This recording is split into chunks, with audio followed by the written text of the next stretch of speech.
Partner van Toes in Limburg is Intratuin.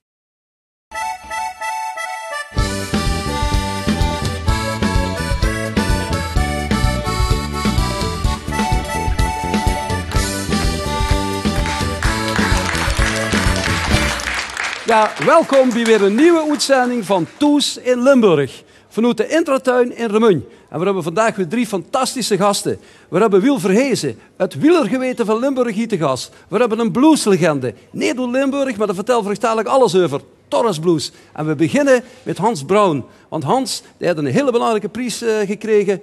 Afgelopen vrijdag de Limburgse Koorprijs. Dat klopt. Hans, en we gaan nu meteen over naar een andere taal, het ABN. Want jij spreekt het ABN en daar passen wij ons natuurlijk aan. Hans, die Limburgse Koorprijs, die komt niet zomaar uit de lucht vallen, want jij hebt enorm veel verdiensten, dat weet ik, voor de Limburgse koorwereld. Vertel eens iets. Ja, ik heb die prijs gekregen, kennelijk vanwege de verdiensten waar jij het over hebt. Ik ben daar natuurlijk altijd een beetje bescheiden in. Dan kan ik wel vertellen dat je 30 jaar meer dan... Ja, ik ben 30 jaar adviseur geweest in Brabant en in Limburg en in Zeeland. Op het gebied van het muziekonderwijs en de cultuur in zijn algemeenheid. Daarnaast was ik nog beleidsmedewerker bij de provincie Brabant op het gebied van cultuur. En in die mate heb ik natuurlijk al heel veel met de korenwereld te maken gehad. Maar de afgelopen 8 jaar ben ik voorzitter geweest van de Vereniging Nederlandse Korenorganisaties hier in het Limburgse. En ja, dat heeft me nogal wat tijd gekost, moet ik zeggen. Dat geloof ik. Maar wat ik altijd belangrijk vind, is dat die mensen die, laat ik zeggen, bestuurlijk actief zijn, en dat is vaak niet zo, dat die ook vakinhoudelijk onderlegd zijn. Ja, want jij bent ook dirigent geweest natuurlijk. Ik ben vanaf mijn 18e jaar heb ik gedirigeerd, dus dit jaar 52 jaar. Allerlei koren in alle soorten, maar ook in het Limburgse. Ik heb 20 jaar het koor van de Martinus gedaan in het Weertse. En 28 jaar het koor Eendracht in het dorp waar ik woon. Ja, en dat is Zwartbroek, geloof ik. Zwartbroek. Ja, daar gaan we het straks over hebben, Hans. Ja. Waar ik eigenlijk mee wil beginnen, de meeste mensen die weten niet eens hoeveel mensen in Limburg aan het zingen zijn. Die weten niet eens hoeveel koren er zijn. Ja. Geef eens wat cijfers. We hebben globaal een 1100 koren in het Limburgse. En ik denk dat er per week, iedere week zo'n 50.000 mensen naar de repetitie gaan om samen te zingen. Dat is erg veel. Maar het is niet alleen veel. Er zitten heel veel geweldige koren onder, hele kwalitatief goede koren. En dat blijkt al bijvoorbeeld, het Nationaal Koorfestival is net geweest, een maand geleden. En daar zaten 21 koren in de finale en daar kwamen er 8 vanuit deze provincie. Ja, dat is dus om trots op te zijn. Dat is zeker om trots op te zijn. Toch hoor ik veel negatieve signalen. Niet alleen uit de koorwereld, uit de algemene wereld van de verenigingen, de vrijwilligers. Ja. De vergrijzing slaat toe. Hoe zit dat bij die koren? De koren zijn een onderdeel van de samenleving en ook een afspiegeling daarvan. Dus je hebt ook vergrijzing in de korenwereld. En ik noem het altijd verzilvering. Dat vind ik sympathieker klinken. Maar daar ontkomen we niet aan. Dat is bij de voetbalvereniging het geval, wat je al zei, bij de Harmonie van Varen. Dus er zullen in de toekomst koren verdwijnen. Er zullen koren gaan fuseren. Er zullen koren andere vormen gaan zoeken met elkaar. Maar ik vind dat helemaal niet dramatisch. Nee, het is een maatschappelijk verschijnsel. Maar wat doet de bond daarin concreet aan? Jij bent jarenlang betrokken geweest, 8 jaar voorzitter geweest van het VNK. Ja. Wat doet zo'n bond nu om dat tegen te gaan? Een van de prioriteiten die wij hebben in het beleid is het stimuleren van de kinderkoorzang. Als kinderen in hun jeugd gezongen hebben, gaan ze daarna altijd weer te zijner tijd naar een koor. Vandaar dat vroeger heel veel mensen zongen omdat ze in de kerk, bij het kerkkoor waren geweest, als kind daar hadden gezongen. En men pakte dat weer op. Maar daar zit natuurlijk ook een bottleneck. Zoals je aangeeft, de kinderkoren die werden meestal gevallen bij de kerken. Ja. Kerken lopen leeg, die zijn leeg al in veel gevallen. Ja. Dus de kerkkoren hebben het erg moeilijk. Die hebben het gewoon moeilijk. En hoe zit dat dan bijvoorbeeld, want ik weet nog uit mijn jeugd, het Gregoriaans bijvoorbeeld, dat was toch een fantastisch iets om mee bezig te zijn. Ja. Nou, er is een toenemende belangstelling weer voor het Gregoriaans. Ondanks dat het kerkelijk toeslaat. En niet zozeer alleen van kerkelijke mensen, maar ook van mensen die het als een stukje cultuurgoed zien. En dat proberen te bewaren. Er is zelfs een landelijk Gregoriaans festival in Ravenstein, waar erg veel belangstelling voor is. Er is een apart tijdschrift. Er zijn aparte cursussen in Limburg voor het Gregoriaans om het in stand te houden. En moet ik me dan voorstellen dat die cursussen geleerd zijn aan het bisdom Roermond? Of staat dat helemaal los van de kerk? Er zijn cursussen gelieerd aan het bisdom, maar ook cursussen die er helemaal los van staan. Ja.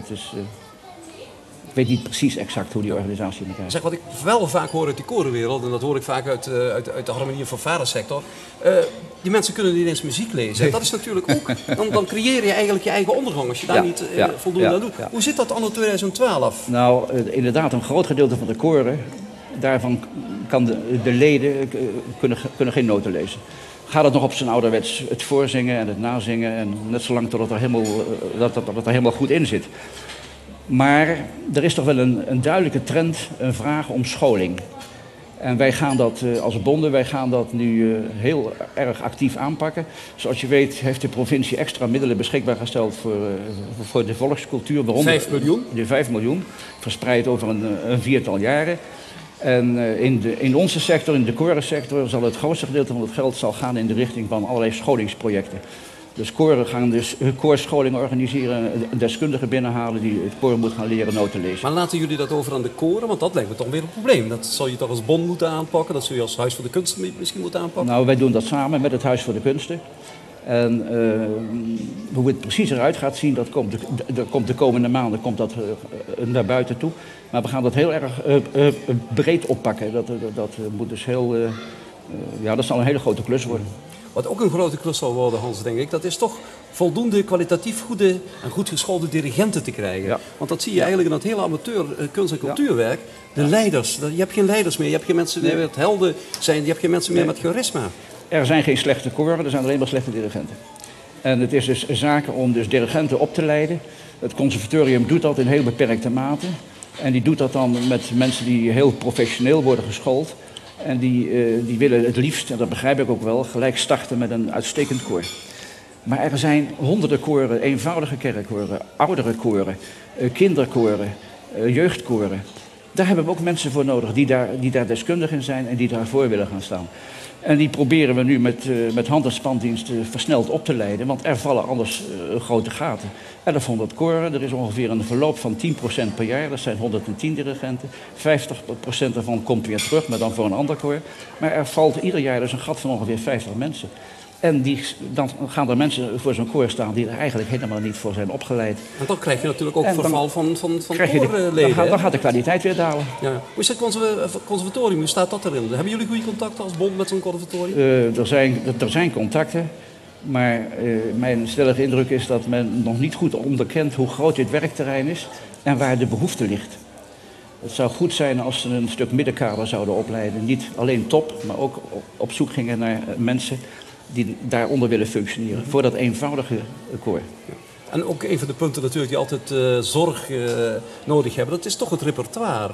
Je hebt vaak koren die heel oud repertoire zingen. En daar raken leden natuurlijk ook op uitgekeken. Dat ligt weer aan de dirigent die ervoor staat. Als hij geen repertoire kennis heeft en als hij geen mogelijkheden ziet om zijn eigen ideeën daarover een beetje bij de tijd te brengen,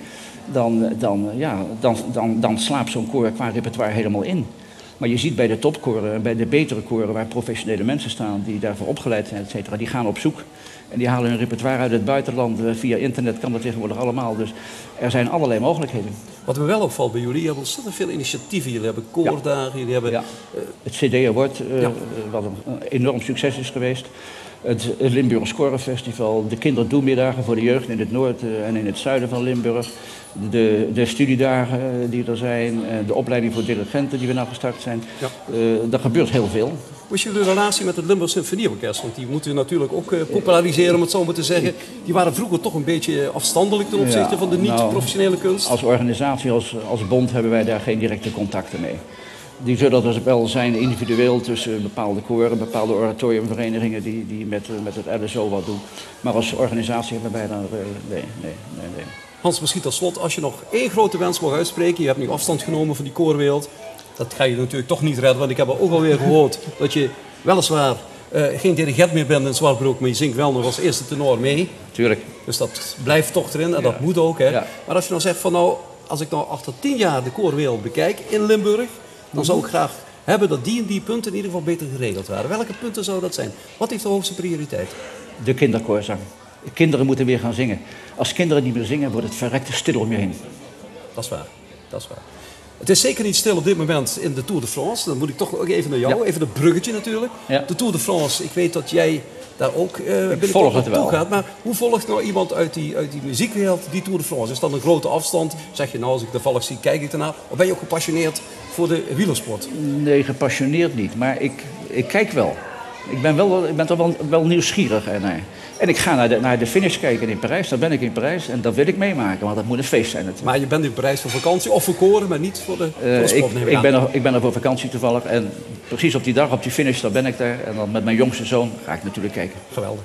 Hans, nog even terug naar die prijs, want die moeten we toch even aan Limburg tonen. Ja. Ik zal hem even aanreiken. Dat is de Limburgse Koorprijs. Nogmaals, het is een prijs die je gewonnen hebt voor je hele oeuvre.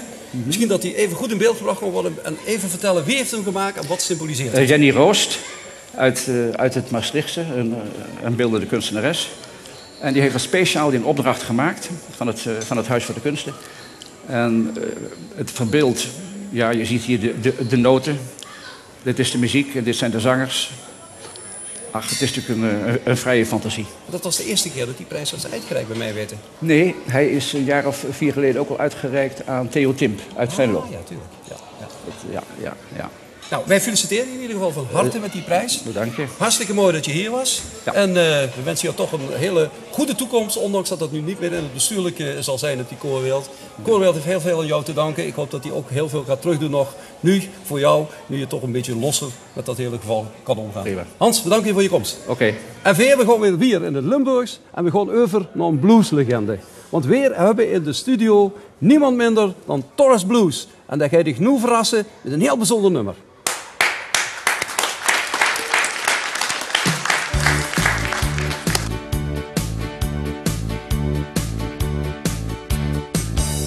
Al jaren ben ik optimist en zo trots op VVV.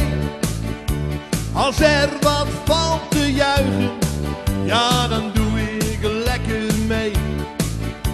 Daar in dat knusse stadion, geel-zwart, hier is er mijn stoel. Daar kan ik lekker juichen in de koel. Dat wordt dan juichen in de koel. Dat wordt dan juichen in de koel. Dat wordt dan juichen in de koel. Dat wordt dan juichen in de koel.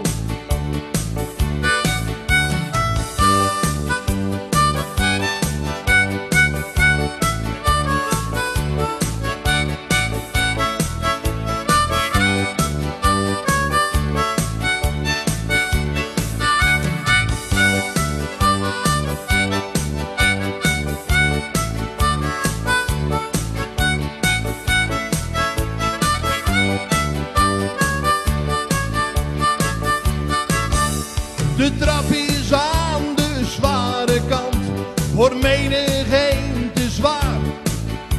Veel tegenstanders wankelen en voelen zich zo raar.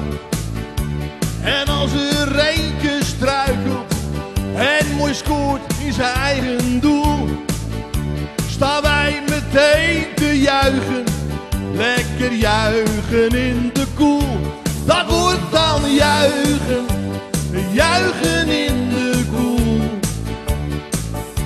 Dat wordt dan juichen in de koel.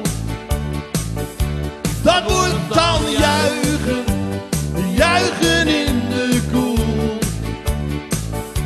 Dat wordt dan juichen in de koel.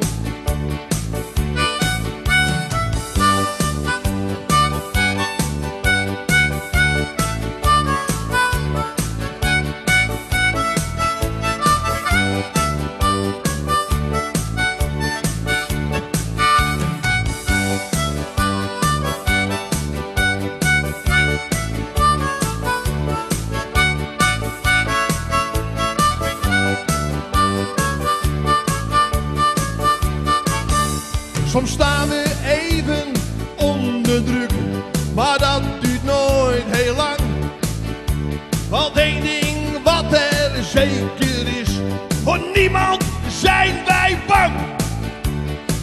komt zo'n kanjer in geel en zwart en knalt meteen op doel. Dan kunnen we weer juichen, hey, lekker juichen in de koel. Dat wordt dan juichen, juichen in de koel. Dat wordt dan juichen, juichen in de koel. Dat wordt dan juichen, juichen in de koel.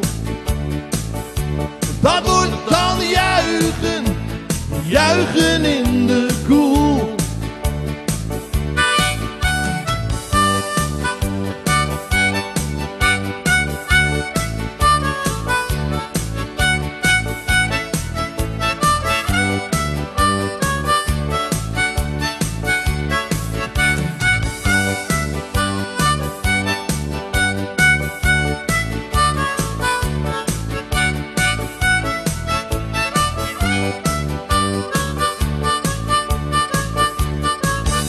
Op zondagmiddag in de koel ontstaat er nooit paniek.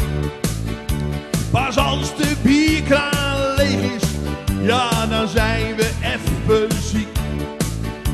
Maar nieuwe vaten en 5 goals, we staan op elke stoel. Dan kunnen we weer juichen, hey, lekker juichen in de koel. Dat wordt dan juichen, juichen in de koel. Dat wordt dan juichen, juichen in de koel. Dat wordt dan juichen, juichen in de koel. Dat wordt dan juichen, juichen in de koel. Solo!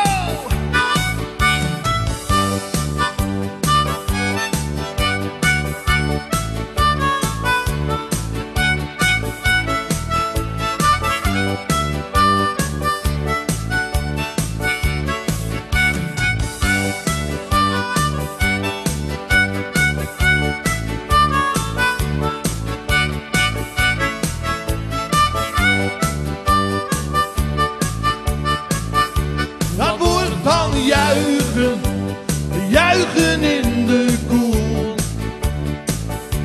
Dat wordt dan juichen, juichen in de koel.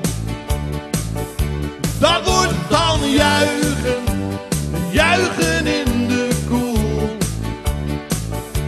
Dat wordt dan juichen, juichen in de koel. Rotscubby, VVV Venlo! Yeah! Dankjewel! Dankjewel! Dankjewel! En zeg nou zelf, dan wordt er een geweldig optreden van Taurus Blues met Juichen in de Koel. En als het nou eenmaal vaak in de Koel is geweest, dan is het ook weer de volgende gast. Wiel Verhezen. Ik heb hem al genoemd, het wielergeweten van Limburg. Maar Wiel, dat was vroeger gewoon algemeen sportjournalist bij het Limburgs Dagblad. En Wiel, de best ook vaak in de Koel geweest, hè, jong? Ja, heel vaak. Ik denk, als ik vereerder bezoek aan de Koel en de euro kreeg, dan stond ik er heel goed op nu. Dat geloof ik niet, maar we gaan dich toch vandaag een beetje ondervragen, zal ik maar zeggen, over dat hele wielergebeuren. Want er zijn misschien nog een paar lui die het niet kennen, maar sommigen die weten wie vaak Stig in de Tour de France niet alleen best geweest. Wie vaak best Stig in de Tour geweest, Wiel? 19 keer. 19 keer? Ik heb 19 keer de Tour gevolgd. De eerste in 1974. Dat wordt de laatste overwinning van Eddy Merckx. En mijn laatste Tour, ik weet niet meer exact welk jaar, maar dat is de Tour geweest die Ulrich gewonnen heeft. Toen volg ze hem nog op de voet naar gaan? Ik volg hem via tv, via de kranten, via de radio. Maar ik ben bijvoorbeeld in het voorbije weekend of vorige weekend niet naar Luik geweest. Nou, Wiel. Nee, dat is me dan weer net get te druk. En voor de ambiance, ja, daar hoef ik echt niet meer voor te gaan. Ik weet wat er verder zich afspeelt. Zeg, maar dat heb je hem eigenlijk lang geleden met gemaakt. Dus is hem nu van op afstand. Zus ik nou denken dat die wezenlijk veranderd zijn in de Tour? Ze zeggen vaak die commercie die is toegenomen. Wat is er nou specifiek veranderd? Ja, dat werd altijd gezegd. Kijk, commercie, zonder commercie kan geen Tour en kan geen topsportevenement bestaan. En ja, ik bekijk het dan inderdaad ook op afstand. Er zijn veel dingen veranderd. Het is veel meer geperfectioneerd ten opzichte van ook van de volgerskaravaan.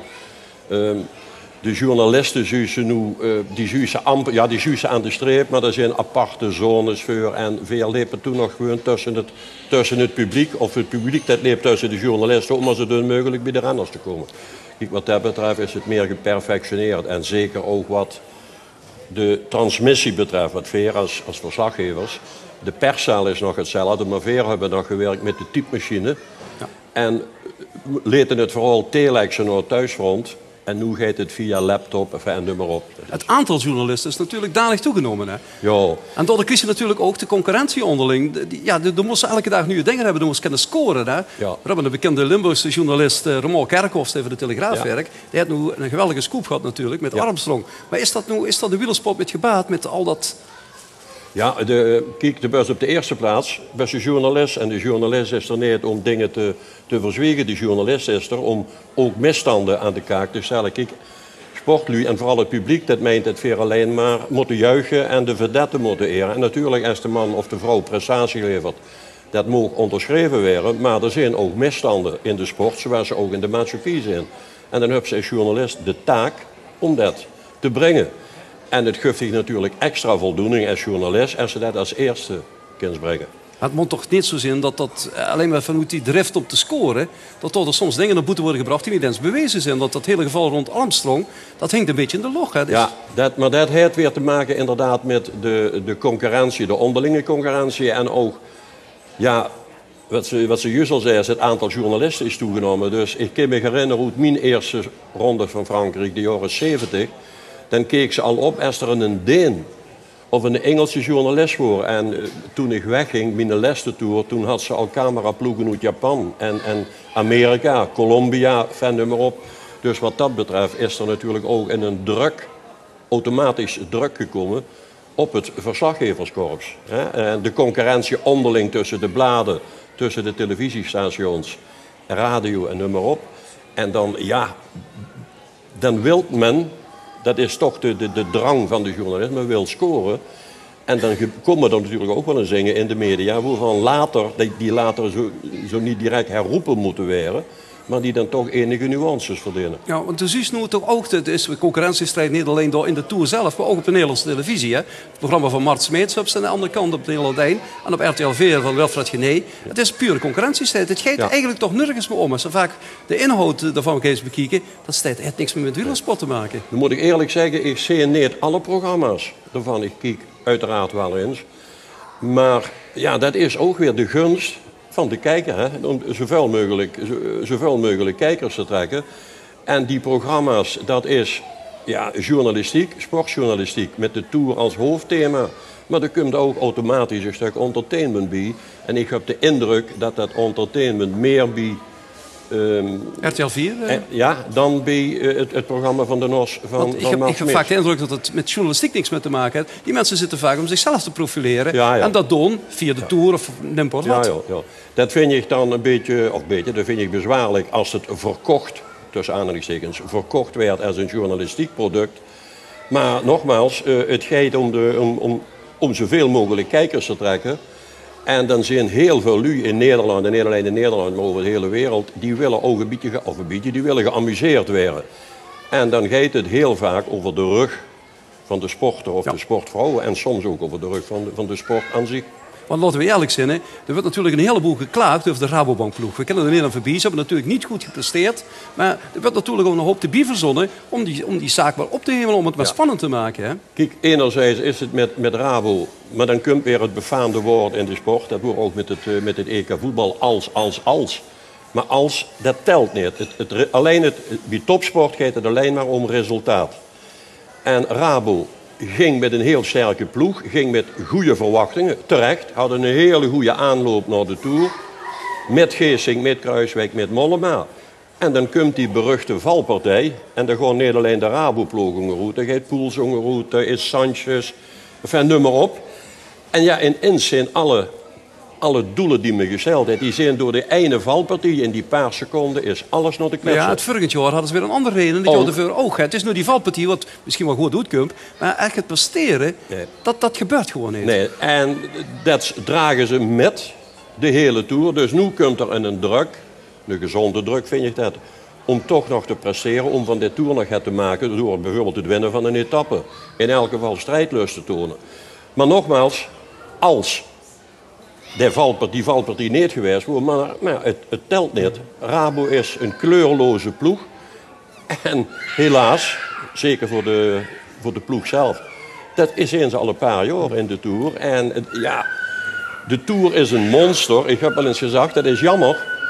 Er zijn zoveel mooie wedstrijden, maar het grote publiek, dat baseert zich alleen op de Tour. Zoals het grote publiek zich alleen op een EK of WK voetbal. Maar er zijn veel meer mooie wedstrijden met wielrennen ook. Maar alles is gefocust op de Tour, omdat er in die maand net niks anders is. Ja, Wimbledon, tuurlijk, top evenement. Maar voor de grote massa is de Tour het enige wat telt. Ja. En dus telt dat zowel sportief als commercieel. Is het ook niet zo, laat ik maar zeggen, dat we gebrek hebben aan goede ploegleiders? Het zijn allemaal van die brave, nette jongens. Maar vroeger had ze een Kees Pellenaars, als een Jan Raas, als een Peter Post. Dat waren dwazen, maar wel op een goede manier om die topsport te houden. En dat ontbrukt het toch een beetje aan, Wil?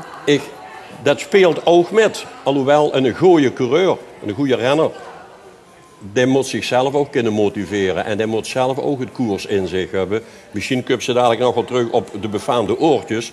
Maar een goede renner, kijk, Raas voor een man, dat wordt een kampioen als coureur. Die had geen ploegleider nodig. In die zin, de ploegleider moest wel zorgen voor een goede organisatie. Maar wat in de koers, hij zoog het en hij kost het afmaken. Kneteman, Zoetemelk, Kuiper, Van der Ven, een gouden generatie. Ik heb ze allemaal metgemaakt.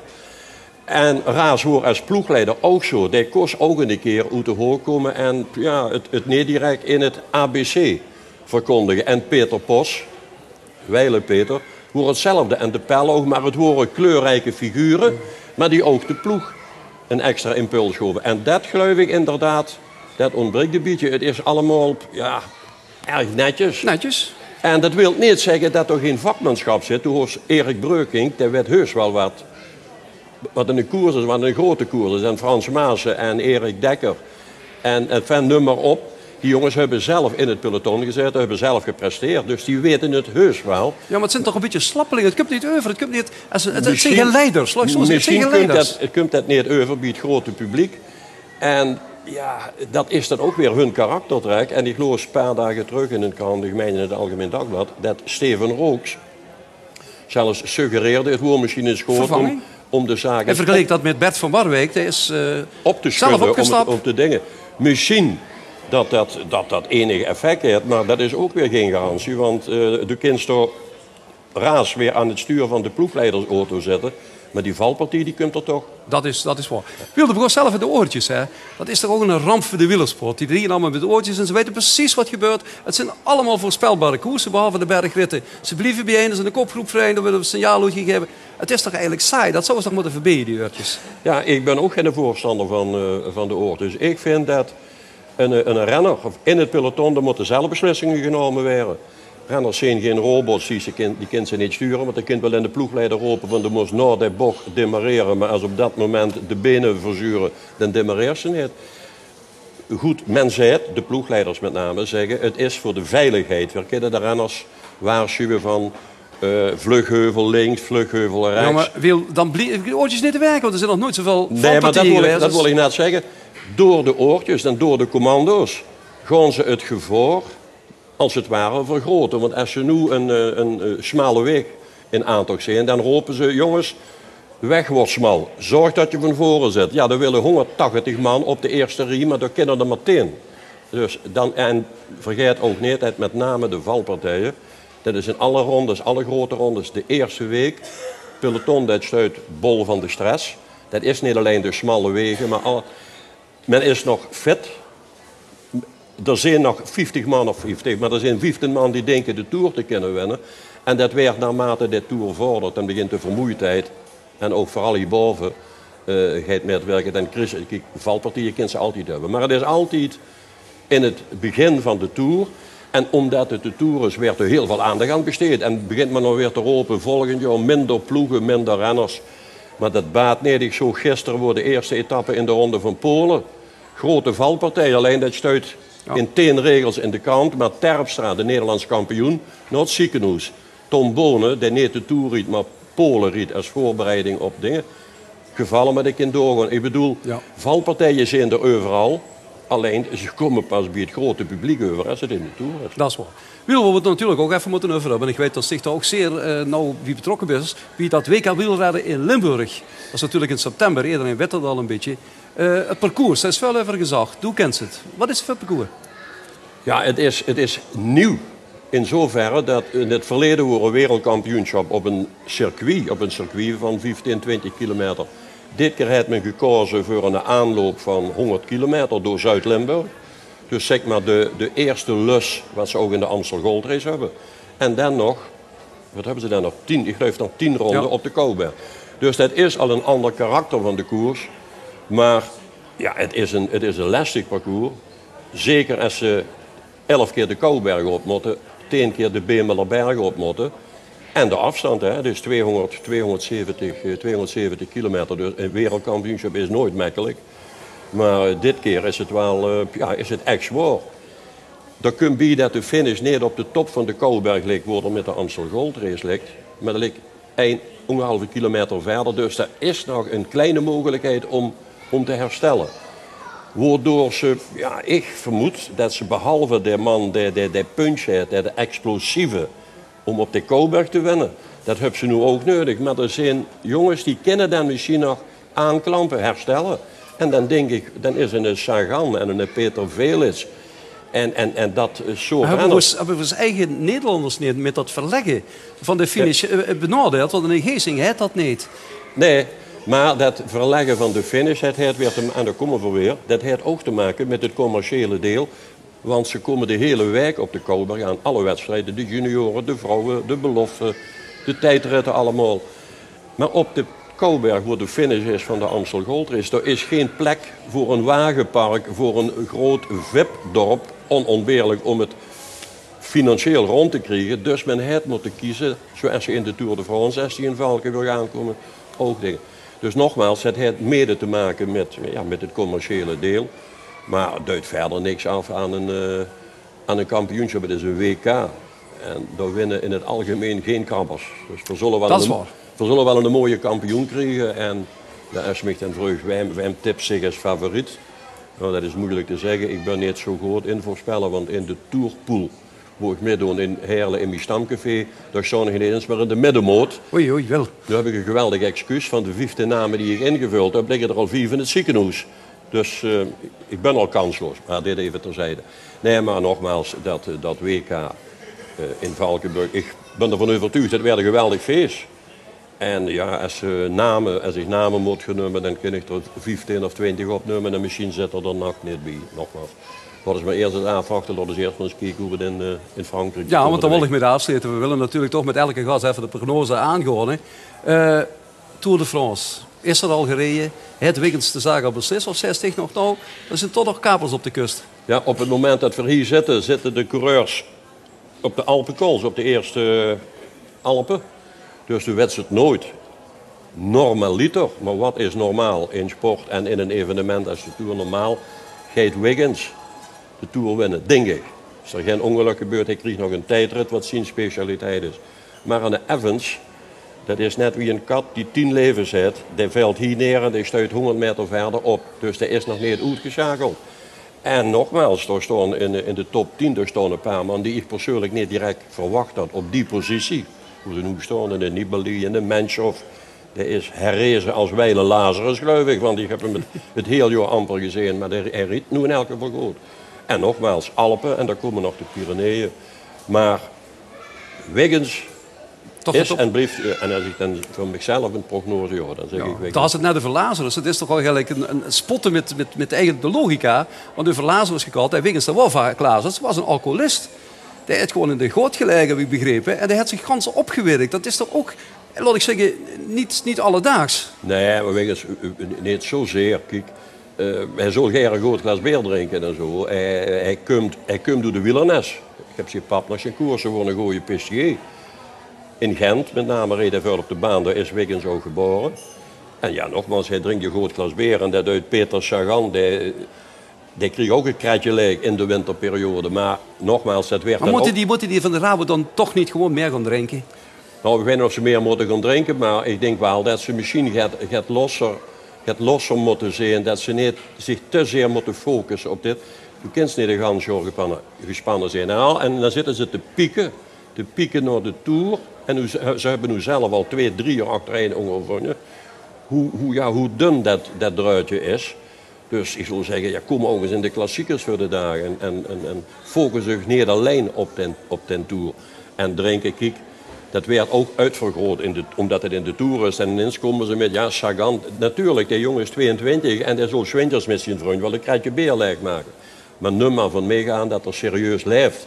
Want anders duist het niet. En een topsporter, die moet als een topsporter leven, maar die moet wel af en toe even de remmen losgooien. Wiel, we houden het op Wiggins. Ik bedank je voor die komst. We delen het enorm dat je hier bent. En we gaan natuurlijk volgen, niet alleen de Tour de France, maar we zijn zich later terug. Wie dat WK wielrennen gewoon in zijn eigen Limburg. En weer gaan over naar de reclame. Partner van Toes in Limburg is Intratuin.